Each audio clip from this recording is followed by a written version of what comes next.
Before a single ship could pass through, over 25,000 workers would pay the ultimate price, killed by landslides, accidents, and invisible enemies.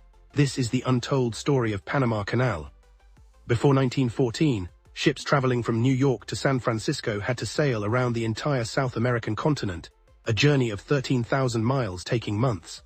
The canal cut that distance to just 5,200 miles. Then in 1904, when construction began, it killed 25,000 workers before it was even finished. Nobody understood that mosquitoes were spreading deadly diseases faster than they could dig through mountains.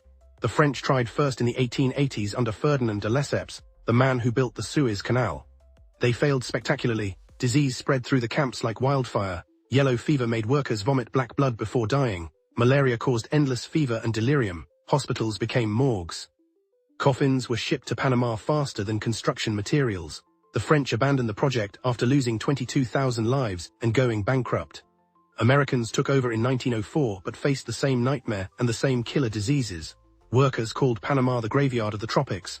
Every morning, supervisors counted how many men didn't show up because they were dead. Hospitals overflowed with victims sweating blood and vomiting black bile from yellow fever. Everything changed when Dr. William Gorgas figured out mosquitoes were the real enemy. He declared war on every mosquito in Panama. Teams fumigated houses, drained swamps, covered water containers, and sprayed oil on standing water. They even put patients in screened rooms to prevent infected mosquitoes from biting healthy workers.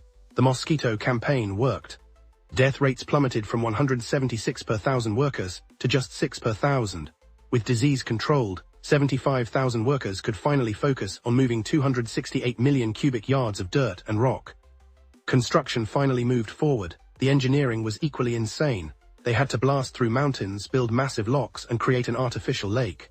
Workers used enough concrete to build a wall from New York to San Francisco. The Culebra Cut required removing 96 million cubic yards of earth and rock. Americans completed the canal in 1914. Ships could travel from New York to San Francisco in 23 days instead of 68 days around South America. Global trade exploded overnight.